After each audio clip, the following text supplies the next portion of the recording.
mbokk internet yi bàyyi xel SBT amaan nañu mbégte ak kontaan jàkkaarloog Onde le Fou fils de Mère de Keur Moussor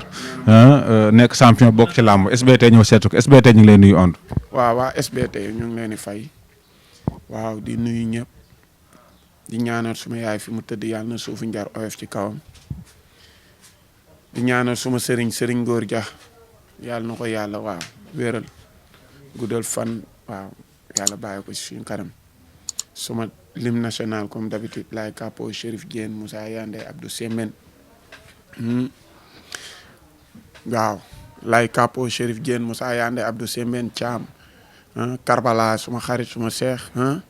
Chérif Diène Alaaji dal jàmm borom bu sa couture sama yaay Ndey Mari Géwél sama yaay Aminta Dramé sama yaay Mari ginnaaw raay IPD sama papa góor gi Diop suma papa maa ngi nuyu ñëpp waa ginnaaw raay yëpp ak waa Pikine yëpp di nuyu suma kër si Thomas ak Cheikh kër Baye Moussa suma rakk suma xarit dafa ñang mi nekk ci kees gi waa Zim bi maa ngi leen di nuyu ñi nekk ci salle bi ci waa ñiy liggéey ci kaw ak ci suuf yëpp ñiy liggéey ñiy entraîné ci salle bi matin ak ñiy entraîné ci salle bi soir maa ngi nuyu ñëpp waaw di la wax dalal jàmm. Onde le Fou la seen émission seetu mbër ñu dalal ko fas yéene seex mu waxtaan mais Onde booba léegi ñu ngi dégg sa combat mais booba léegi amagun benn combat boo xam taxaw lan moo tax combat yi négociation yi yàgg. waaw comme d'habitude rek parce que man dama baaxoo noonu quoi dama am ay mbokk am ci ay loxo yu ma nekk am ñu ma war a bëreel am ñu ma warta bëreel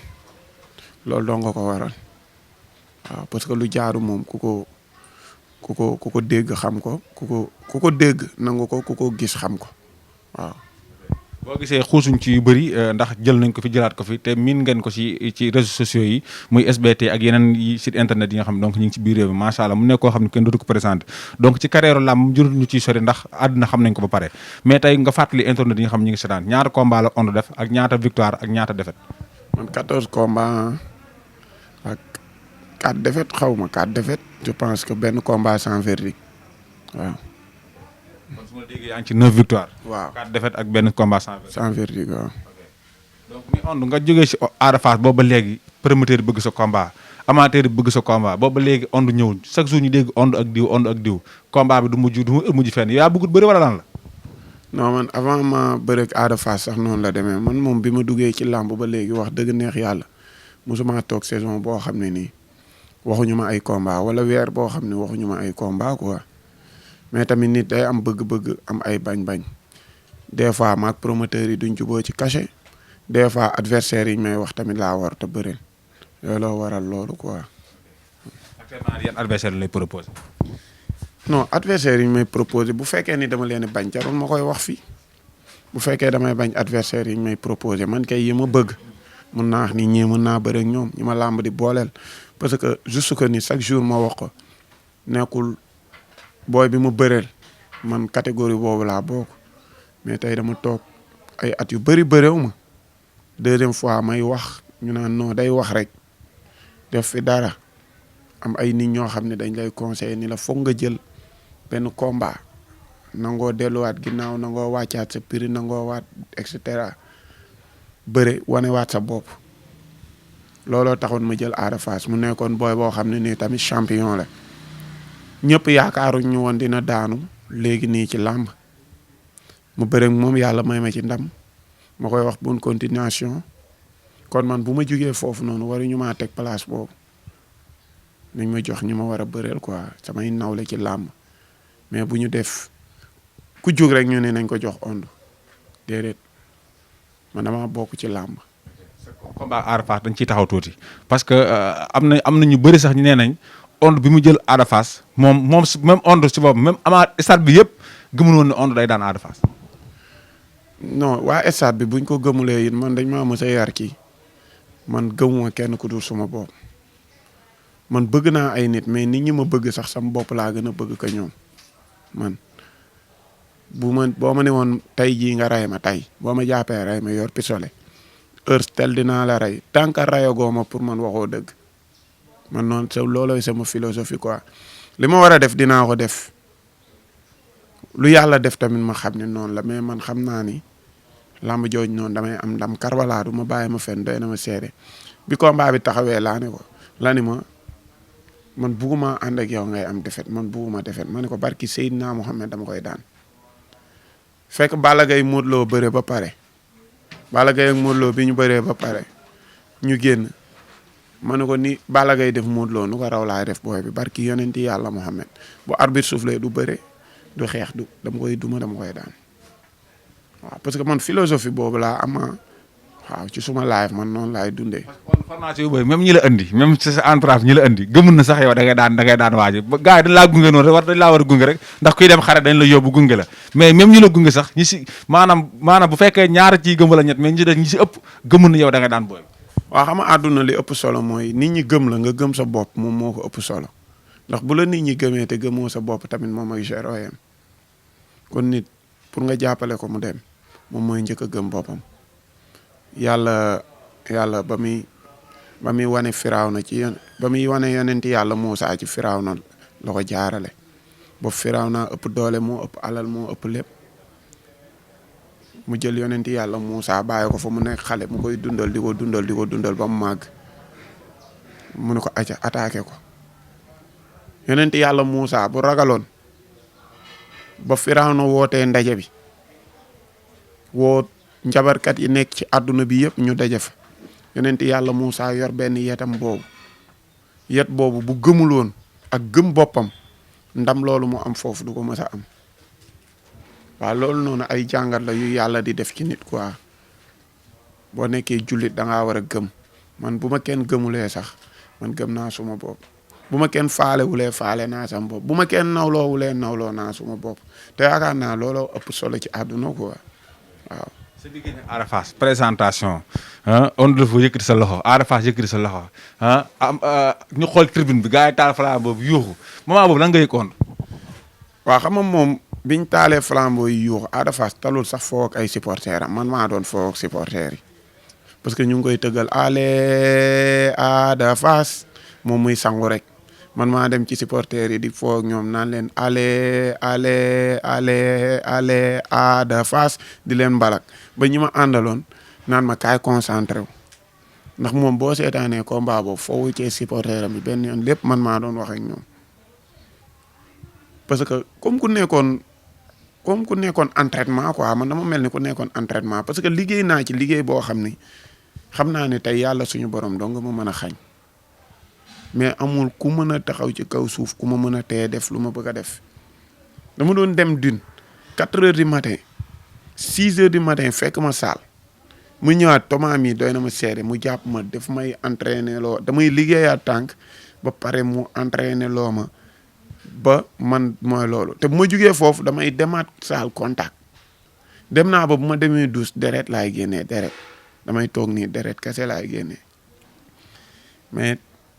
ndam dañ koy jënd te ndam loo ko jëndee jar na ko te ndam boobu li ma ko jëndee bi ma combat weesoo xam naa ni jar na ko quoi. moment bi leen arbitre bi wooyee xool ko ne la Onde pare nga yow Ada Fass am na benn instant ngeen dajee si biir géew bi noonu lan ngeen doon waxante moment. bëre nañ ba pare waxantewuñu dara bëre nañ ba pare maag moom waxul nii ma wax bu weesoo signature nii waxantewuñu dara ci biir géew bi waaw. bi arbitre sifflé. waaw bi arbitre sifflé dama ko abrégé rek sujet verbe complément pour avoir une phrase dama ko abrégé arbitre sifflé ma gëdd ko mu dox ma sànniwaat xam naa ni daf may song mais pour man samay tànk lay song mu daw koor ma gësam bi ma gësamee fàqat ma bi may fàqat xam naa ni man bëre bi moom buggul ma jàpp fenn mais man xam naa ni bu ma jàppee làmb ji jeex mais man maa ngi wut fu ma jàpp mais moom mayuma fu ma jàpp ma koy nax bu jël sama loxo dugal ko ci téere loxo bi mooy làppataake bi mu takkoon mu dugal fa sama loxo parce que bi may fàqat li taxoon ma topp ko lool la ba sama loxo dugg ci biir làppataake ba mu jàpp ma xam ne nag dootul rëcc après ci laa commencé dóor bi mu dóoree tamit ma gis dóor yi am ay def effet mu daw ñëw après ci laa puus mu rëpp foofu noonu bu ma tëddoon ci kawam tamit day bëre parce que bërekat la ma bàyyiwaat ko mu jug bi mu jugaatee mu dóoraat parce que temps bi muy jugaat moom temps wu defaru lay am mais du am temps wu bëre du am temps wu xeex man maa koy gën a jekk chaque jour bi ma ko dóoraatee mu jël ko tamit après mu rëpp ma yaakaar ndey daanu ma bàyyi ko mu samp loxo yi ma daw wër ko ndomba après ci laa téye loxo bi pousse ko mu tëdd parce que bugguma fa woon nekk di ko dóoraat ak affaire yooyu affaire sadique la amul benn njëriñ mbërëg mbër wër ko ndomba di ko dóor boo ko mënee daan ko rek parce que nit moom daan rek humiliation la waxuma la am nag nga topp di ko dóor te ñun ay nit lañ quoi waaw bëgguñu di humilier nit bëgg nañ ndam nag mais bëgguñu di humilier nit quoi waaw. muy combat bu am solo boo xam si ni boobu ba léegi day nekk si xelu amateur yi muy diggante Ada Fass Onde le Fou après combat bi est-ce que woo nga Ada Fass. waaw woo naa ko ci lendemain bi woo naa ko waaw woo naa ko félicité ko xamal ne ko waaw moom borom yoon la quoi te borom yoon la tamit loolu moom boo ko waxululee sax moom xamal na ko boppam waaw booy bu ñu war a bàyyi xel ci làmb la man nag bëri nañ ba pare respect la ma jox ba nii may wax ak yow respect la ma jox ma koy ñaanal jàmm di ko wax bu amaatee combat bu mu mënti am bu bëreewul ak waa Pikine yàlla na ko yàlla may ndam quoi. combat bu mu am bu bëreewulee Pikine yàlla na ko yàlla may ndam loolu moom nëbbatuwu ma si combat bu Ada Fass am ku muy bëreel boo dëkkul Pikine yàlla na la Ada Fass daan. ku mu bëreel laa la wax yàlla na la daan Ada Fass koo bëreel yàlla na nga ko daan waaw. est-ce que ni nga waxee nii Onde mën nañu séntu sa revanche digganteem Ada Fass. dañuy bërewaat kay bu ñu làmb boolewaatee pourquoi pas man aw ma xaritu mbër man bëri nekk sama écurie sax wax naa leen ko liggéey moo ma booleeg ñoom bu liggéey jeexee damay dem ànd ak sumay xarit dama am samay xarit spécial ñooñu noonu bu liggéey jotee dañuy dem defi seen liggéey man bu làmb bu entraînement jotee damay ànd ak ñoom dem entraîner parce que fen baaxul quoi fen baaxul man awma xaritu mbër làmb moom ku ci am combat naa ñëw jàppale la ma amee combat ñi ma sentir naa leen woo ñu ñëw jàppale ma waaye nag bu jeexee tamit jeex na waaw. SBT Média la seen émission seetu mbër ñu dalal ki nga xam si ni moom mooy Onde le Fou di jaajëfal nag waa diaspora bi ndax kenn mënu wax làmb génn si waa diaspora bi macha allah di jaajëfal ñëpp su ma ci waxee diaspora bi sama xel dem ci biiru mbay taalibe Cheikh di ko nuyu borom Espagne di nuyu Mangone borom Italie di nuyu Def Life borom Canada di nuyu Mbaye Babacar Espagne di jaajëfal képp koo xam ne rek yaa ngi bëggee SBT Média rawat na seen émission seetu mbër mais Onde ñu des ci écrit bi muy xam sa cosaan ba tey nii Onde mi ngi xam sa cosaan wala. non xam sa cosaan samay dooma fa nekk xam sa cosaan samay dooma fa nekk mënuma faa jóge Onde moom mooy xam sa cosaan Onde bu jógee xam sa cosaan kan mooy nekk xam sa cosaan waaw samay dooma fa nekk. mu mel ni que ren ay combat yu bëri daaw amoon nañ combat bu am solo muy diggante Sokh ak Gamou Gueye actuellement nii Naar Sokaas jëlaat ki nga xam si moom moo di Jackson est-ce que ñaari combat yi rek ñoo fa taxaw si combat yu mën a woon. non Zoro am na combat. Amady am na combat booy ñi ci bëri am nañ combat ay Modou lañ ñu ci bëree am nañ combat am nañ plus de ay 10 combat xanaa yu yàqu ay Darso booy yu bëri am nañ combat saison bee ñu génn tey boo ñu doon defal bilan comme ci tête de file bi nga yaa nekk tête de file bi tey boo ñu doon defal bilan xam ci saan ñaata combat la am daaw ak ñaata victoire ak ñaata défaite. ñu ngi am 8 combat yaakaar naa 8 combat 4 défaite 3 victoire waaw kat am na match ni 4 victoire ak 3 défaite. waaw kon 5 défaite la 3 victoire yaakaar na waaw parce que ren moom comme saison bi soriwul woon mais suñuy défaite moom moo xawoon a ëpp benn xaw ma ñaar quoi waaw defoon nañ ko sax suñu làmb ba actuellement nii bi corona bi duggee léegi gis nga affaire yëpp activité yëpp taxaw ñu gis fii maanaam waa état bi jël ay ndimbal yoo xam ne dañ ko doon joxe ñu gis ne làmb it li mu ci waroon jot ci ba fan yee gis nañ ngeen def benn ñaxtu muy association des lutteurs en activité bi Gris Bordeaux jiite ñuy kaas ka ni làmb 27 millions la ñu leen jox ci structure bu toll ni làmb sport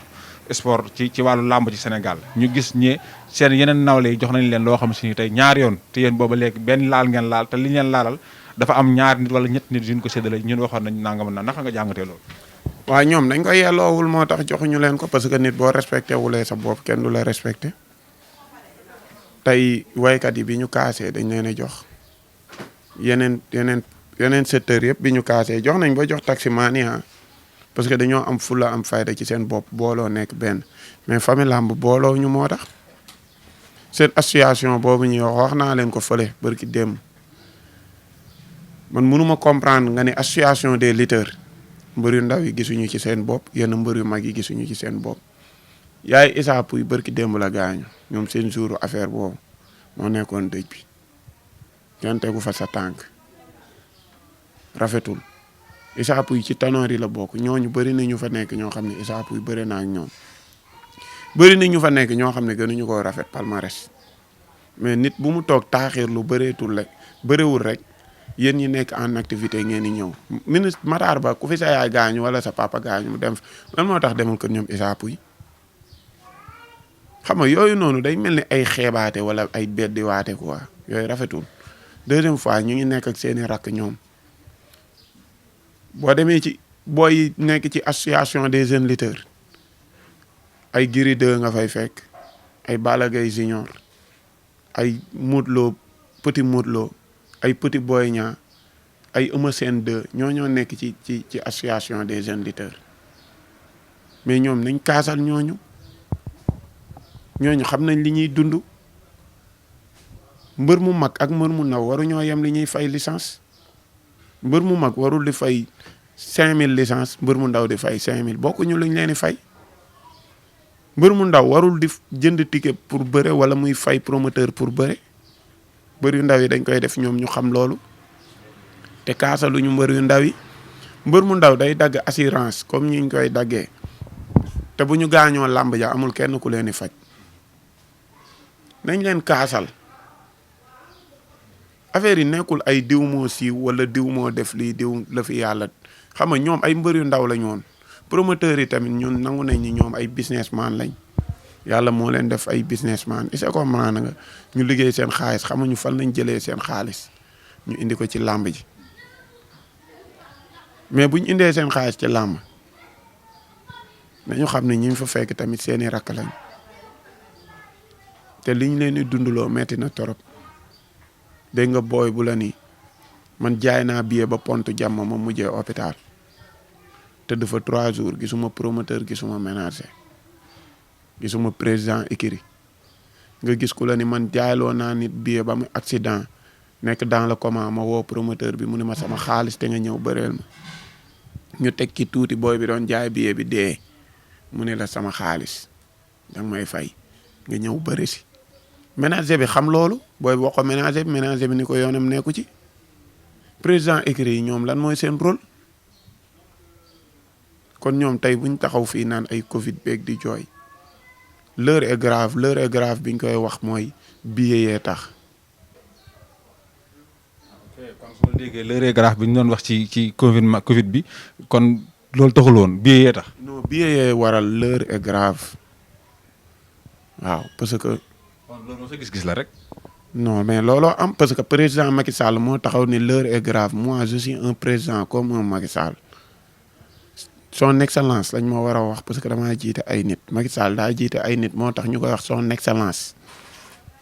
ministre des sports bi ñun sentiruñu suñu bopp ci moom Matar Ba mënoo comprendre nga nekk yow benn nit koo xam ne dañ la dénk benn secteur doxaloo fa dara di xool ay nit di jël xaalis bi di leen ko jox ñi gën a siiw wala ñi gën a influent ñu lay noddu tey booy amuñu sañ-sañu baat wax li ma wax nii moom xam na ko yëg na ko CNG bi fu ñu demee ba ni buñ jox benn booy ticket waaye kuñ jox ticket boo ñëwee déclaré ko ñu nekk yow dinañ yaag promoteur bi dina la fay nga bëre mais daa mel ni policier bi ni ñun duñ jàpp benn jaaykatu yamba waaye ku jaay nit yamba boo ñëwee déclaré ñu ko ñu dem jàppi nit ki loolu du raison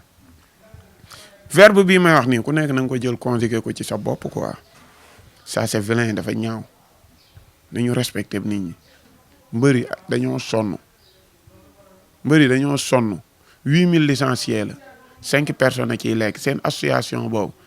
association des jeunes des VIP la mais du association des lutteurs amul benn mbër bu ndaw bu fa nekk bu am poste amul benn mbër bu ndaw boo xam ne bu ñu dajee day jël kàddu wax tant que dagguñu leen ñoom doo dégg seeni business seen bopp xam nga li ñu war a wax dafa bari quoi.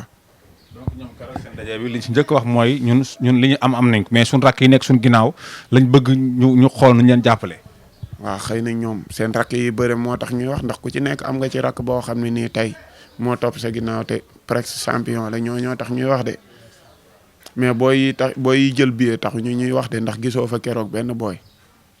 gisoo fa kenn mbër muy fayeeku 100 000 gisoo ko foofu. lan moo tax keroog conférence de presse yow ñëwoon.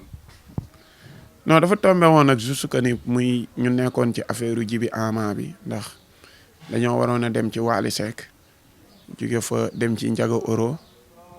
jóge fa demoon ci Maxu Subatel di féliciter Aziz Ndiaye parce que Aziz Ndiaye bi ñu ko fa fekkee keroog reconnaissance bi mu wane mooy jox ñu 500 000 ba pare ba pare ni ñu dinaa leen joxaat leneen dinaa ko jàppale ndax li ma def nii dama kaa war a def ndax yéen ñoo doon toog guddeeg bëccëg lii moo ko defee yéen laa ko defal di féliciter Ama Baldé ci geste bi mu def Ama Baldé maa ngi koy féliciter ci geste bu mu def ndax geste bu noble la def daan na ko def nit ñi xamuñu ko woon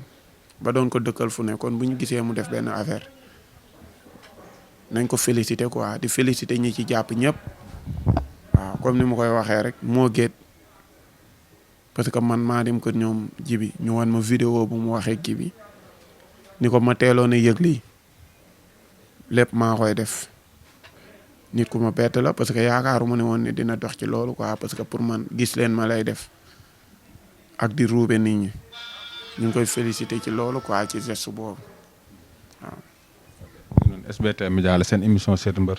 ñu seet si ki nga xam si ni moo di Onde le Fou fils de mère de Kër Moussor mais dégg ngeen fii waxtaan bi toll wax naa leen ne leen abonné leen ngeen bës seen touche cloche notification bu ko defee vidéo yi nga xam ne SBT mi ngi koy dugal ngeen mën si ànd ñun dégg ngeen li mu wax mais ba tey li ma la bëgg wax mooy kii bi réunion bi keroog conférence de presse bi lan moo tax ñëwoo Onde. waaw conférence de yëgul wala. non yëguma ko moom man ci jour bi laa ko yëg sax te boobu fekk ñu ngi ma invité Walf ma am benn émission ma fa doon def. waaw looloo tax quoi. kan moo la woo. kan moo ma woo ci.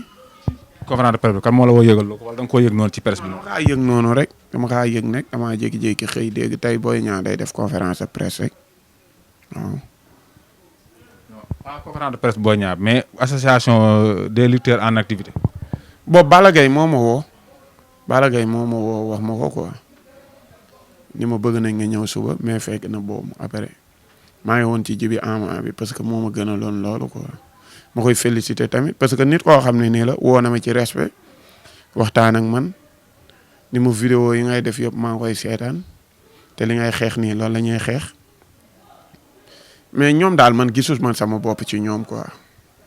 man moom vraiment man gisuma sama bopp ci ñoom parce que bugguma fenn quoi man ñoom seen association boobu gisuma ci sama bopp te gëw ma ni mën naa def ak ñoom. waaw parce que bokkuñu background quoi. mais lutteur en activité yow nga nekk lutteur en activité yow association bi kenn ëppale la fa dara carte membre yi jaay pourquoi jëndoo carte membre. pourquoi may jël carte de membre da ngaa mës a dégg mbër buñ ci faj. wala benn social buñ ci def bu baax mës nga koo dégg. mais xam nga boo duggal ba ci biir mënoo xam la fa xew comme yow bokkoo association duggoo mënoo xam la moo xew ci biir association bi dañuy wax dëgg. dugaloon nañ ma ci groupe bi Père Tafa Gueye moo ma ci njëkk a dugal bi Père Tafa Gueye quitté ma quitté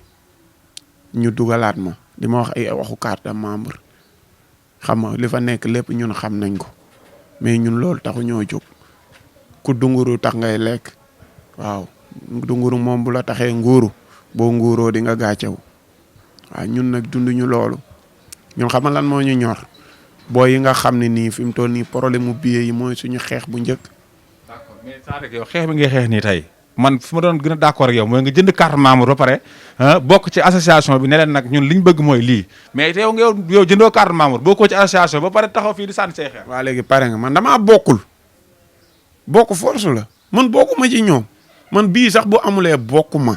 man bokkuma ci ñoom seen association bokkuma. man da ngaa bàyyi bëri kon. bàyyi bëri ñooñu noonu. lutteurs en activité la ñu wax association nationale des lutteurs en activité. waa léegi man maa fa bokkul man seen. association boobu gisuma ci sama bopp te ñi ma jiite tamit gisuñu ci seen bopp bokkuma seen association. ok ñoom sax ñoom du ñu sonal seen bopp ñoom xam nañ ni man bokkuma. kon li lenn ci amateur leen wax mooy Onde moom lenn moo ko ñor mooy ay maa jiite nangam affaire yooyu kon mën nañoo wax loolu kon c'est-à-dire que li nga bëgg a jiite moo tax nangoo bokk fee. ku nekk da ngaa jàpp ne boo bokkee fee doo jiite. ku nekk na nga wax lu la neex ku nekk li nga gisee na nga ko wax. njiit saakul boppam nit saakul njiit yàlla mooy sàkk njiit fi ma nekk ne man dawuma jiitu damaa woote ñu jiital ma damaa woote de ci seen bëgg-bëgg bi ma wootee barki démb arène nationale ñoom ñëpp dañ ne ñetti nit duñ fa nekk yaa ngi fa woon yow. SBT moom lépp lu xew ci làmb day ñëw ndax SBT moo fa nekkal mbëri. daa mel ne làmb fa xewoon nag dafa mel ne làmb moom moo fa xewoon ñoom pour ñoom booy amuñu fitu taxaw ne dañuy jox ay billets ñuy jaay ak loolu dafa mel ne làmb fa xewoon man ay jiiteeg affaire yooyu fokkuma moo tax du ma daw peloton ci kenn man maa bokkul seen association ñoom formé nañ fi association des VIP demul kuñ fi dagg sa xaalis nga ñëw taxaw woo mbëri dañoo war a génne utiliser leen après bu jeexee jeex na booy nag xam nañ loolu lañ xam ñoom ñu ngi ci biir xeex bi te dama leen koy xeexle ba mu saf sàpp man bu ma dee ci kiwu xare bi sax man ma dee ci. léegi association bi nga xam ne si ni gis nañ ngeen bëgg ko taxawal muy association des jeunes lutteurs Sénégal fan ngeen toll ci démarches yi ak yu mel noonu. association Père Tafa Gueye mooy parrain bi ñun ñu ngi ci ginnaawam war nañoo am rencontre ak moom lépp lu ñu wax loolu la ñuy def ñu ngi ci ginnaawam waaw. Père Tafa Gueye lépp lu leen wax moom ngeen def c'est-à-dire que mooy. moom mooy suñu parrain mooy suñu papa ñu ngi waxtaan ak moom ci lu bari ñu ngi waajal tamit benn conférence de presse. waaye ci biir semaine bii lañ ko jàpp ñu ngi ko jàppoon dimanche nag waaw mais xam naa ne dinañ gën a conclure pour confirmer ko waaw parce que ñu ngi wut ay lieux yuñ ko defee ak ay leneen ak leneen mais daal dimanche bii di ñëw daal bu ñu sañoon moom lay nekk waaw. te léegi yéen seen xeex comme ni ma la déggee mooy billet yu jógee fi léegi bu fekkee ne billet yi nangul maanaam promoteurs yi mënuñoo tëgg sans jox mbëri billet. mbëri bàyyi bëre pay ci man billet bu fi jógewul ñun ñëpp ay banque suñu loxo taxaw.